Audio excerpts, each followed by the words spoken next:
Thank you. It's great to be here. I like what ARC's trying to do, so I'm honored to participate here. But let me start out by declaring my biases. I believe in capitalism. Capitalism is the greatest thing humanity's ever done. Now, some people are uncomfortable with that word capitalism. You know, actually came from Karl Marx after all, so maybe with good reason. And if you are, you can think of it as the free enterprise system, or my favorite re-expression of it is innovationism, because that's really what it is. Economic freedom results in innovations and progress. Let's take a look here. First, like a little bit of who I am. So I started a company back in 1978 called Whole Foods Market. We did 365,000 our first year. When I retired 2.5 years ago, we were up to $22 billion. We started with 12 team members and grew that to 105,000 for 44 years. Our initial market capitalization was $45,000. When we sold to Amazon, now almost 8 years ago, for $13.7 billion. If Amazon tried to sell Whole Foods today, it's probably doubled in price, so it's probably worth $25 billion. Probably the thing I'm most proud of, though, is that we were named one of the 100 best companies to work for in the United States for 20 consecutive years by Fortune magazine.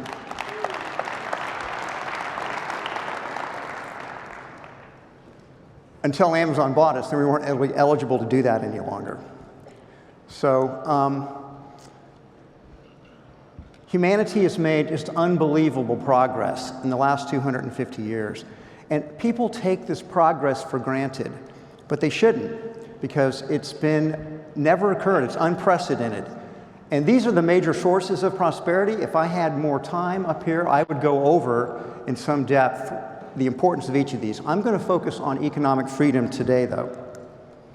So one of my favorite economists, Deirdre McCloskey, calls this period of time from about 1750 to current day, of the 275 years, she calls it the Great Enrichment. And you look at this hockey stick.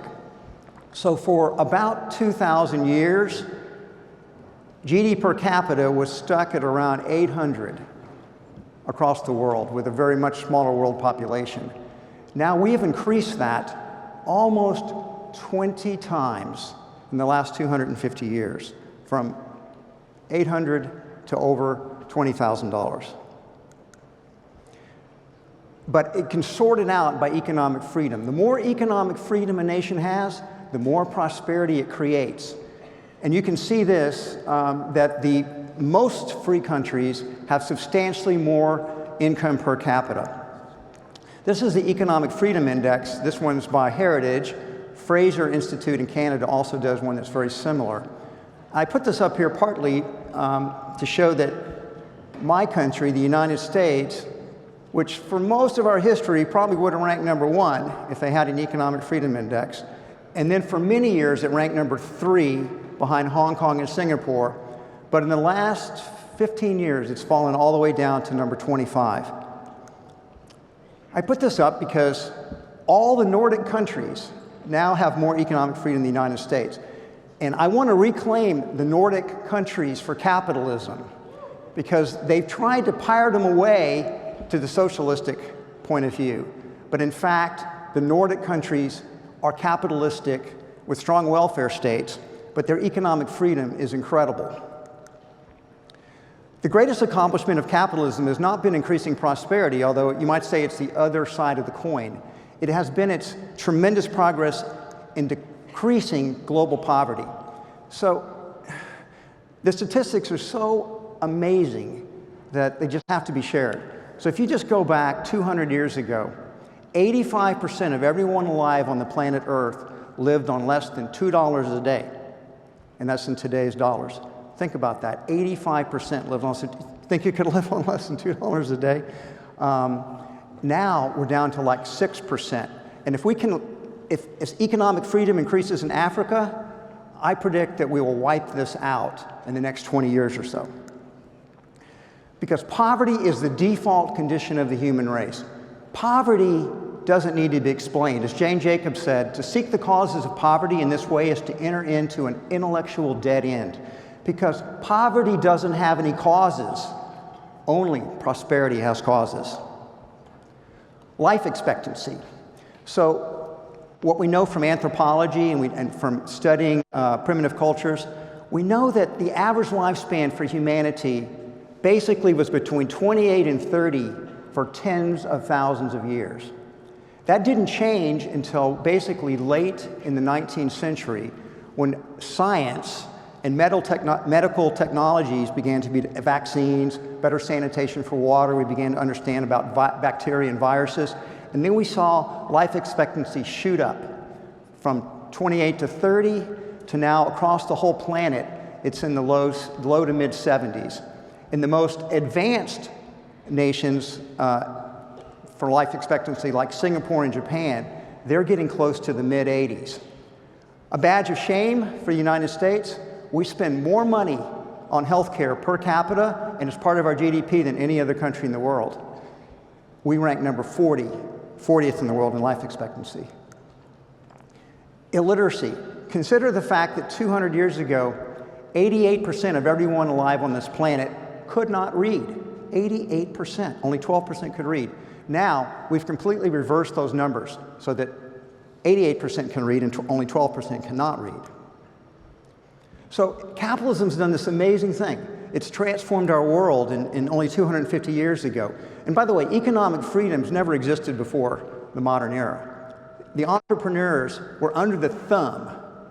They had no economic freedom, or very little. They were controlled by their governments, controlled by the aristocracy. They could not accumulate capital. If they were minorities, like the Jews in the West or the Chinese in the East, they were routinely persecuted in whatever country they were in. Their money confiscated and they were run out of the country. So it's been so amazing, and yet it's hated by hundreds of millions of people. Perhaps billions of people hate capitalism. These are polls in the United States, but it's interesting that Americans' confidence in big business is at an all-time historical low. Only 16% have any confidence in big business's motives. Americans believe, 83% believe corporations, the government benefits corporations more than the middle class. Only 2% of investors believe that CEOs, like myself, are very trustworthy. And the most disturbing statistic for me is that only 45% of millennials believe that, that capitalism is, they have a positive view of capitalism, and 51% have a positive view of socialism. So I have debated on the public stage many, many times against anti-capitalists. And these are the arguments they routinely make. If I had more time, I would rebut every one of these arguments. It exploits the workers. It entices people into consuming bad products. It makes the rich richer and the poor poorer. It creates more inequality in the world. It harms the environment.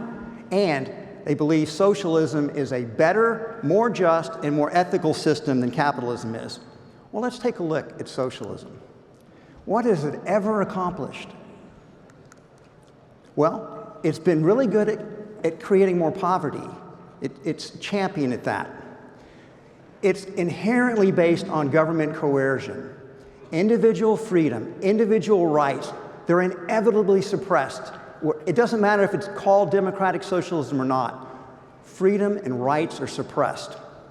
And think about it. In the last 100 years, socialism has been tried by 40 different countries. All 40 failed. There's never been an economically successful socialistic country. The real world history of socialism is a history of coercion, murder, and poverty. This is the most important chart. This is the one that, when I always put this one up when I debate socialists, and they don't like this one. But in fact, socialism is the greatest murderer in history. These are mostly citizens from their own countries that they've murdered. And by the way, I put the Nazis are up here because there's this mistaken assumption that, well, socialism's on the left, and Nazis are fascist, they're on the right. Nazis were socialists. It doesn't matter left and right. You can be a socialist on either the left or the right. Our task now is to try to redefine the narrative of capitalism. We do not market capitalism well. And we also need to evolve the way we think about it and the way business people think about themselves. There's 4 things I want to quickly talk about in the limited time I have left. I want to talk about purpose. I want to talk a little bit about stakeholders. I want to talk about integrity. And I want to talk about love. All the stakeholders matter, but they're not all equal. The left, or the anti-capitalists, have weaponized stakeholders. They've made it so that stakeholders are trying to take power away from the investors and the owners and redistribute it to other stakeholders. This is a complete misunderstanding of what stakeholders are. Here's the fundamental truth.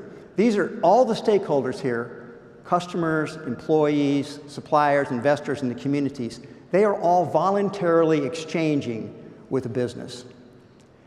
Business not only creates value for its owners, it creates value for all of the stakeholders. If it didn't, they wouldn't trade with the business. And this is what makes capitalism such an extraordinary vehicle of progress and growth. Because, in fact, if you think about it, business creates probably 100 times more value than all the nonprofit organizations and all the governments combined. Right? So once you realize that you have these stakeholders that are voluntarily exchanging with the business, and that you're creating value for these stakeholders, you can do this in a more conscious way, which means you just look for win-win-win strategies. Strategies that benefit all of the stakeholders, the investors, the customers, the suppliers, all of them. All of them can all win. Capitalism is a win-win-win game. That's what's so incredible about it. Everybody that participates in can win. Even the competitors can win. Because capitalism forces you to get better. It forces you to innovate. If you don't, you're going to lose your customers. They're going to go to a competitor. Or your employees are going to go get jobs somewhere else. So you constantly have to improve. There's never-ending improvement built into the capitalistic system. What happened here? Huh. Oh, they cut my purpose slide out. I'm not going to let it be cut out. Have you ever asked the question, what is the purpose of business? People, they think, well, if you go and a party and you say, what's the purpose of a business? They'll say, what do you mean? The purpose of business is to make money. Isn't that what we hear? Let me ask you, what's the purpose of a doctor? Do they make money? Yes. Their purpose is to heal, not make money. What about the purpose of a teacher? They educate. Architects, they design things. Engineers construct things. Every one of the professions refers back to some type of public good and service that they are doing that helps people. Well, business is the greatest value creator in the world. Business helps more people than anything else. And yet, we market it as it's just about the money. It's just about profit. So we have to start talking about purpose. My company that I founded, Whole Foods, our higher purpose was to nourish people and the planet. And that was from the very beginning. We articulated this higher purpose, and we lived that purpose every single day. We measure ourselves against how we were meeting that purpose. Even the companies that you most are familiar with, take Google. Google's purpose, what's their purpose? Well, their purpose is to organize the world's information and make it readily accessible. Quick question, how many people have used Google in the last 24 hours? Wow, that's a lot fewer people than I thought. But nevertheless, Google has changed the world. I want to talk briefly about integrity. Business is not trusted, and part of it is because business doesn't have a complete commitment to telling the truth. Too often, the PR teams take over the messaging, and they're always spinning things. So if we want to build more trust in business, just start telling the truth all the time. Don't let the PR team run your company. We also need to be guided in all of our decisions, not merely what's legal, what you can get away with, but what you know is right. That type of integrity builds trust, it builds loyalty, and it will change slowly over time the narrative about business. And finally, I want to talk about the importance of love. I heard a lot about sacrifice today, and I don't want to get into argument about that, but I'm a great believer. I say I'm a believer in the New Testament. I believe in love. And I believe love is in the corporate closet for the most part, and at least in America it is. And because the organizations are so professionalized, you go in, you check your integrity and your purpose and your love at the door, and then you do your job, and then you go home to those things, and you can bring them back out again. We need to bring love out of the corporate closet. We need it to be something that we do when we lead. We need to lead with love. And I will leave you with this final thought. At Whole Foods, if you want to get more love in your company, if you practice this, I promise you, you'll take love out of the corporate closet. We just do appreciations at the end of every meeting. And I will do an appreciation for one of my friends that's here, so I will try to demonstrate it to you. One of my friends at the art conference is a friend of mine in Austin, Texas, where I live, named John Popola. And John, I want to tell you that how much I admire you. I admire you for your commitment to liberty, economic and personal freedom. I love your intellectual integrity, how you're determined to tell the truth in all circumstances. I appreciate the fact that you are creative and that your podcast and your rap videos have so many millions of views. It's inspiring to me. And finally, I want to appreciate you and your lovely wife, Lisa, for adopting Johnny from Colombia. And because you have such big hearts, and because you love, and because you know how important family is. Thank you, John. I love you.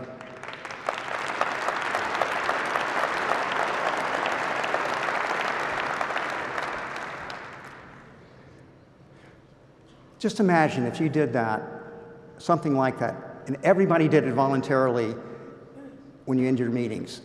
It will transform your organization. Love will be awake in the corporations. I urge you to do this. I want to finally finish by recommending for those of you that want a few books that I think are particularly worth reading about the prosperity of capitalism. I'd start with The Rational Optimism by Matt Ridley, who's here.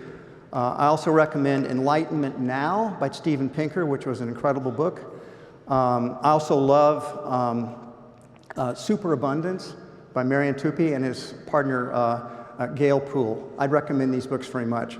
It's been an honor to be with you, and I look forward to seeing you at the rest of the conference. Thank you.